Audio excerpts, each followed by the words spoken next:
Private পড়াতে যাওয়ার পরে হচ্ছে দেখি যে বাসায় কেউ না, আর বাবা মা কেউ নাই বাসাতে, ও একা। আমি তাকে জিজ্ঞাসা করলাম তোমার বাবা মা কোথায় গেছে, তো বলল যে বাবা মা একটু শপিংয়ে গেছে। তো আমি এই টাইমে তুমি ফোন দিলা যে, এই টাইমে কি একা একা বাসায় পড়লে তোমাদের মানে আশেপাশের কেউ কিছু বলবে না?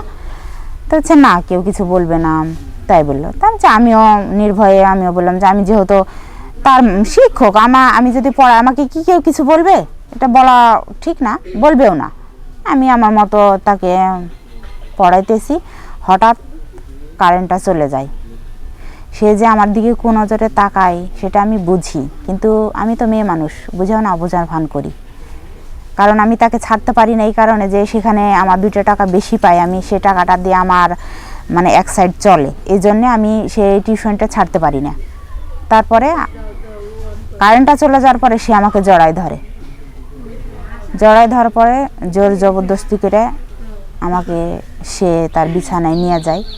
আমি অনেক রিকোয়েস্ট করি, অনেক কিছু বলি, যেহেতু বাসায় কেউ না থাকাতে কাজটা মানে ও সাফল্য পায়। আশা করি সবাই ভালো আছেন, আমিও ভালো আছি। আমার জীবনের কিছু গল্প নিয়ে আপনাদের সামনে হাজির হলাম। আমার লাইফে কিছু বাস্তব ঘটনা ঘটে গেছে, এগুলাই বলতে আপনাদের সামনে আসলাম। আমি একজন ইউনিভার্সিটির ছাত্রী। আমি লেখাপড়ার পাশাপাশি টিউশনি পড়াই আমার নিজের হাত খরচের জন্যে। তো এভাবে আমার দিনকাল কাটতেছিল, কারণ আমি গরিব ঘরের মেয়ে, খুব কষ্টে শিষ্টে লেখাপড়াটা এ পর্যন্ত আমি নিয়ে আসছি। মানে পার্ট টাইম জব করে করে এই লেখাপড়াটা এত দূর পর্যন্ত আমি নিয়ে আসছি। তারপরেও চলতেছে আমার জীবন, ভালোই চলতেছে। কিন্তু মাঝখানে এমন একটা অ্যাক্সিডেন্ট হয়েছে, সেটা বলার মতো না, সেটাই আমি বলতে আসছি। তো একদিন মানে একটা ছেলেকে আমি প্রাইভেট পড়াই, সেই ছেলেটা মানে একদমই কাঁচা, সে লেখাপড়া একদমই পারে না। তারপরেও হচ্ছে যে এখন সেখানে আমাকে টাকা বেশি দেয় দেখে আমি তাকে প্রাইভেটটা পড়াই। এখন কি করব, আমাকে তো চলা লাগবে, এই জন্যে আমি তাকে টিউশনটা করাই সেই জায়গাতে। তো একদিন মানে আমি যে প্রাইভেট পড়াই, সেই ছেলে যে আমাকে কোন নজরে দেখে আমি আসলে বুঝতে পারিও আবার পারি নাও। কারণ আমি একজন তার মাস্টার বা আমার সে ছাত্র, এরকম নজরে তাকে দেখতে হবে, এটাই স্বাভাবিক। তো এরকম করতে করতে একদিন হঠাৎ সে আমাকে একদিন ফোন দিল, বলল ম্যাডাম আজকে আমি সকালে প্রাইভেট পড়তে পারবো না, হচ্ছে আমার একটু সমস্যা আছে, সন্ধ্যার পরে পড়বো। তা আচ্ছা ঠিক আছে, সমস্যা না, আমি সন্ধ্যার পরেই যাব। যেহেতু সন্ধ্যার পরে আমার অন্য জায়গাতে টিউশনে আছে, আমি ওটা তাহলে সকালে পড়াবো আর তোমাকে আমি সন্ধ্যাবেলা পড়াবো, সেরকম কিছু বলে আমি তাকে বললাম। তো হচ্ছে যে আচ্ছা ঠিক আছে। পরে আমি সন্ধ্যার পরে হচ্ছে যে গেলাম প্রাইভেট পড়াতে যাওয়ার পরে হচ্ছে দেখি যে বাসায় কেউ না, আর বাবা মা কেউ নাই বাসাতে, ও একা। আমি তাকে জিজ্ঞাসা করলাম তোমার বাবা মা কোথায় গেছে, তো বলল যে বাবা মা একটু শপিংয়ে গেছে। তো আমি এই টাইমে তুমি ফোন দিলা যে, এই টাইমে কি একা একা বাসায় পড়লে তোমাদের মানে আশেপাশের কেউ কিছু বলবে না?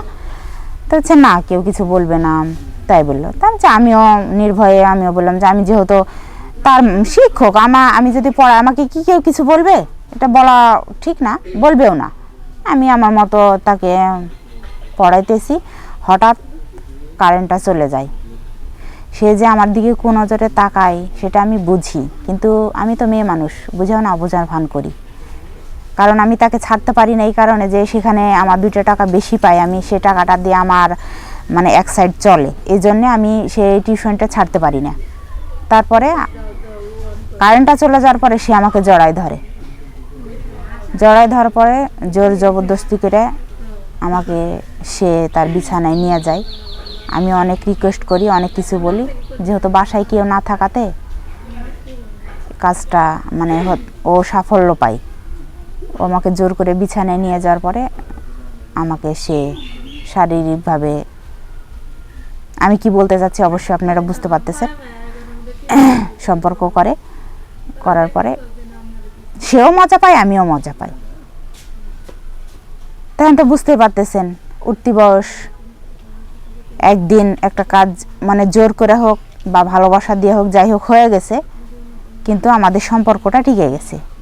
আমি তার বাসায় যাই, তাকে পড়াই, তার সাথে শারীরিকভাবে সম্পর্ক তৈরি করি, মানে এই বিভিন্ন রকমের। এভাবেই আস্তে আস্তে আমাদের হচ্ছে যে সময়টা কাটে, আমিও মজা নিই, সেও মজা নেয়। এরকম করতে করতে একদিন